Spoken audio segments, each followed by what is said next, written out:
નમસ્કાર વિદ્યાર્થી મિત્રો, હું પાર્થ રામાણી. આપણી આ યુટ્યુબ ચેનલમાં તમારું હાર્દિક સ્વાગત છે. આજે બાળકો આપણે થોડા ગણિતના એમપી દાખલા કે જે મને લાગે છે કે બોર્ડની અંદર પૂછાયા છે, તો એના તમારા દાખલા થોડાક અહીંયા હું તમને સોલ્વ કરાવું. પહેલો દાખલો છે કે નીચે આપેલા દ્વિઘાત સુરેખ સમીકરણ યુગ્મનો ઉકેલ મેળવો.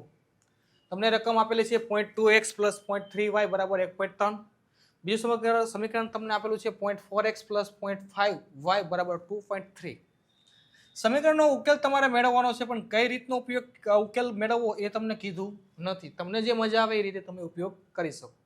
પેલું સમીકરણની અંદર સૌપ્રથમ આપણે શું કરશું, જ્યારે બાળકો આવી ફંડામેન્ટલ રકમ તમને આપેલી હોય તો ત્યારે સૌપ્રથમ પહેલા તમારે એની અંદર પોઈન્ટ જે છે એને દૂર કરવો પડે, જેથી કરીને સરળતાથી તમે સાદુરૂપ આપી શકો. કોઈ વિદ્યાર્થી એમ કે અમે સર ડાયરેક્ટ પોઈન્ટ દૂર કર્યા વગર સાદુરૂપ આપી તો થઈ શકે? હા, થઈ શકે, પરંતુ ખાસ ધ્યાન એ રાખવાની બાબત છે કે એમાં ભૂલ થવી જોઈએ નહીં. પણ હું રકમને સરળતા બનાવવા માટે શું કરીશ, સૌપ્રથમ પહેલા પોઈન્ટ દૂર કરીશ. તો હું અહીંયા લખીશ એમ 2/10 x પ્લસ 3y/10 બરાબર 13/10. હવે શું કરશું, દરેકમાંથી બાળકો 1/10 છેદમાં જે છે એને કોમન લઈ લેશું, એટલે વધશે શું 2x + 3y બરાબર 13/10. આ બાજુ ભાગાકારમાં છે, સામે તરફ જાય તો ગુણાકારમાં. તો લખીશ 2x + 3y બરાબર 13/10. આ તો છે જ, ભાગાકાર વાળા સામે તરફ જાય તો ગુણાકારની અંદર 10 બાળકો કેન્સલ. પેલું સમીકરણ મળ્યું તમને 2x + 3y બરાબર 13, અને સમીકરણ નંબર 1 કહી દઈએ આપણે અહીંયા ટાઈમ્પરરી માટે. ત્યાર પછી લઈ લઈએ સમીકરણ નંબર 2. શું છે તો કે 4x છે, તો લખશું 4/10 x + 5y/10 બરાબર 2.5 છે, તો લખશું 23/10. સેમ આગળ જે ફંડામેન્ટલ હતો એ રીતે 1/10 કોમન, 1/10 કોમન, 4x + 5y બરાબર 23/10 એમ એઝ ઇટ ઇઝ. એને કંઈ હરી કરશું નહીં. હવે ભાગાકારમાં છે, સામે તરફ જઈએ તો ગુણાકારમાં. તો બનશે આવું કાંઈક 4x + 5y બરાબર 23/10 ગુણ્યા 10. ભાગાકારમાં હતા, સામે તરફ ગયા તો ગુણાકારમાં. 10 કેન્સલ.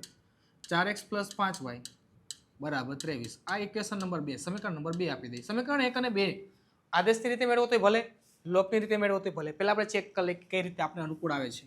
તો પહેલું સમીકરણ લખશું,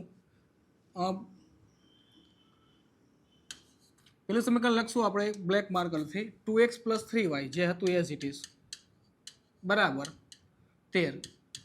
બીજું સમીકરણ લખશું આપણે 4x + 5y બરાબર 23. હવે જોઈ લઈએ બેની અંદર કઈ રીતે થાય છે. તો કે સમીકરણ 1 ને 2 વડે મલ્ટીપ્લાય કરું, લોપની રીત વાપરું તો સરળતાથી x ઉડી જાય અને y ની કિંમત મળશે. લોપ સરળતા રહેશે દરેક રીતની અંદર, લોપની રીત બહુ સરળ રહેશે.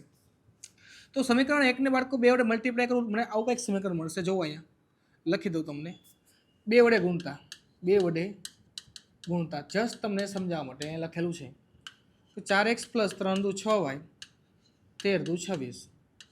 સમીકરણ 2 નીચે લખી દઉં, જે હતું as it is 4x + 5y બરાબર 23.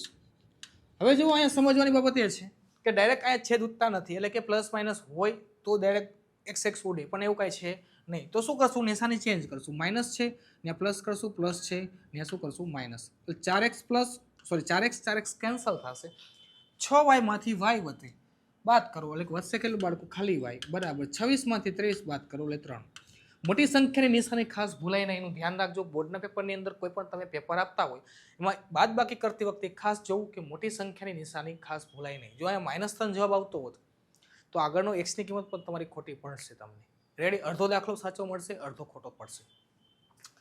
y ની કિંમત કોઈ પણ એકમાં મૂકી દો, y બરાબર 3 સમીકરણ 1 માં મૂકતા તમને જે યોગ્ય લાગે એમાં કોઈ પણમાં તમે મૂકી શકો છો.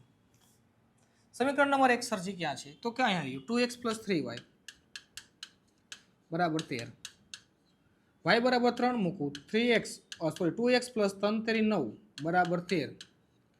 2x બરાબર 13 - 9 કેટલા વધશે, 4. 2x બરાબર 4, x બરાબર 4/2, 2 દૂડી 4, x બરાબર 2. તો આનો અર્થ બાળકો એમ થયો કે x ની કિંમત તમને કેટલી મળી, 2. y ની કિંમત કેટલી મળી, 3. આ સમીકરણમાં કિંમત મૂકી જોઈએ આપણે આની અંદર ચેક કરવા માટે. एक्स કેટલા મળ્યા 2 2 ગુણ્યા 2 4 y કેટલા મળ્યા 3 3 તેરી 9 9 ને 4 13 ડન આપણો દાખલો સાચો જોઈ લ્યો તમે કોઈ પણ રીત આદેશની રીતે પણ કરી શકો લોપની રીતે પણ કરી શકો ત્યાર પછીનો બીજો દાખલો સમાંતર શ્રેણી 24 21 18 ડોટ ડોટ ડોટના કેટલા પદોનો સરવાળો 78 થાય ખાસ આઈએમપી દાખલો છે મને ઘણી બધી વાર અવારનવાર સામે આવેલો છે આ દાખલો તો સૌપ્રથમ પહેલા શું કરશું આપણે સૌપ્રથમ એવું કરશું પહેલું પદ લખી નાખશું એ બરાબર કેટલા છે 24 ડી કેટલા છે તો કે ડાયરેક્ટ લખી નાખું 21 - 24 ઇક્વલ ટુ -3 ડી મળી ગયા મને -3 એ મળી ગયા 24 કેટલા પદોનો સરવાળો 78 થાય કેટલા પદોનો સરવાળો ઘણા વિદ્યાર્થીઓને કન્ફ્યુઝન હોય કે સર અમારે સૂત્ર કયું મૂકવું ખ્યાલ નથી આવતો અહીંયા તમને પૂછેલું છે કેટલા પદોનો સરવાળો કીધું તો એસએન વાળું સૂત્ર મૂકશું એ મળી ગયું છે ડી મળી ગયું છે પહેલા એસએન વાળું સૂત્ર મૂકી દઈએ ચાલો એસએન બરાબર n/2 બ્રેકેટમાં 2a + n - 1 into D ready શું કીધું છે કેટલા પદોનો સરવાળો 78 થાય સરવાળો તમને પહેલેથી આપી દીધો છે કેટલા પદોનો સરવાળો 78 થાય સમજો પ્રશ્નને કેટલા પદોનો સરવાળો 78 થાય સરવાળો 78 થાય તમને આપી દીધું છે અહીંયા હું લખીશ એસએન ની જગ્યાએ 78 મારે શું ગોતવાનું છે કેટલા પદ એટલે કે n ની કિંમત ગોતવાની છે તો n એમને રાખીશ છેદમાં 2 એ કેટલા છે મારી પાસે 24 + n મને ખબર નથી ડી કેટલા છે -3 આ બાજુ લઈ લો 78 ગુણ્યા 2 બરાબર n ના n એમનો 24 દુ 48 plus minus -3n minus minus plus 3 એકા 3 ખાસ તકેદારી રાખજો નિશાનીમાં બાળકો મેં તમને કીધું એ પ્રમાણે હવે જોઈ લઈએ વત્તા ઓછામાં 78 ગુણ્યા 3 8 દુ 16 1 5 7 દુ 14 ને 15 156 અંદર n ના n એમને રાખશું 48 માં 3 એડ કરશું એટલે 51 - 3n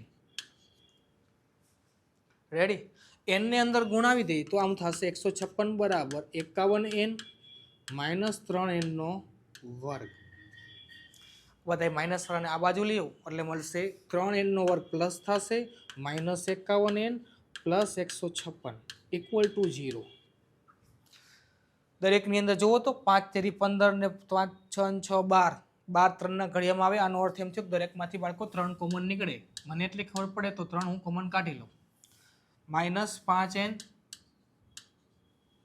પ્લસ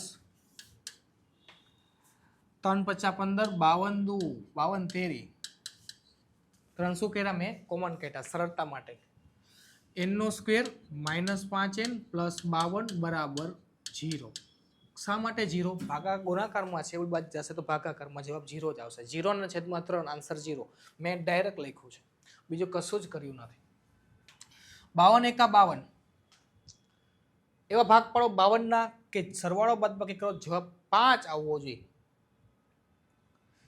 13 ચોક 52 કેટલા વધશે 9 13 માંથી 13 ચોક 52 13 માંથી 4 કાઢો તો 9 વધે 13 માં 4 મળે તો 17 મારા ખ્યાલ પ્રમાણે દાખલામાં ભૂલ હોવી જોઈએ આમ ન થાય 51 17 તેરી 51 52 ક્યાંથી આવ્યું સરજી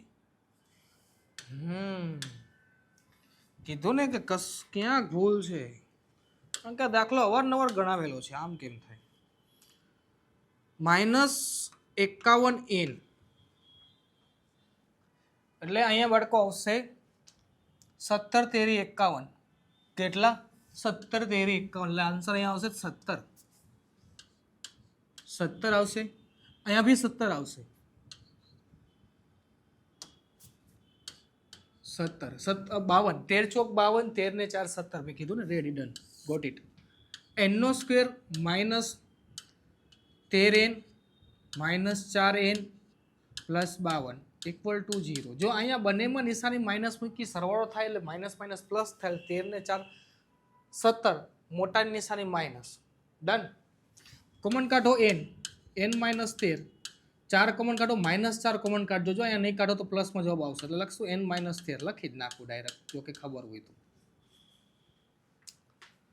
4 કોમન કાઢ્યા, 4 ના 4 આવી ગયા, 13 ચોક 52 રેડી. અથવા તો 4 લઈ લેવાના, માઇનસ કાઢ્યા, આના પદ અહીંયા લખી નાખવાનું. બે વાર પદ છે તો એક વાર લખી નાખશું x - 13, બીજું લખશું n - 4 = 0. હવે જુઓ કેરો સાથે સરખામણી કરો અને n - 4 બરાબર 0, n બરાબર 13, n બરાબર 4. કેટલા પદોનો સરવાળો? તો કે 4 પદોનો સરવાળો. અહીંયા તમને તન જ આપ્યા છે. ચોથું પદ મેળવશો અને સરવાળો કરશો તો પણ કેટલો થશે? 78. અને 13 પદનો સરવાળો કરશો તો પણ કેટલો થશે? 78. તમને થાય સાહેબ સરવાળો કરી તો જેમ જેમ બાળકો આગળ જશો એમ સંખ્યા ઘટતી જશે, અમુક સમયે માઇનસમાં આવતી જશે, એટલે બાદ બાકી તેની ઉભો રહી જશે. રેડી? તો આ બે દાખલા બાળકો ખૂબ જ એમપી છે ચેપ્ટર નંબર 5 ની અંદર. અહીંયા સુધી રાખીએ. મળીએ નેક્સ્ટ લેક્ચરની અંદર આવા જ એક સરસ મજાના દાખલા સાથે. વિડીયો ગમ્યો હોય તો લાઈક, સબસ્ક્રાઈબ અને શેર કરવાનું ખાસ ભૂલતા નહીં. નાનકડી એવી સરસ મજાની કોમેન્ટ પણ કરી આપજો જેવું તમને ગમ્યું એ પ્રમાણે. ચેનલને લાઈક, સબસ્ક્રાઈબ અને શેર ખાસ ભૂલતા નહીં. અહીંયા સુધી રાખીએ બાળકો. મળીએ નેક્સ્ટ લેક્ચરની અંદર નવા દાખલા સાથે એક નવા જ અંદાજમાં. ત્યાં સુધી ટાટા બાય બાય, સિયા, ફિર મિલેંગે ચલતે ચલતે. થેન્ક યુ બાળકો.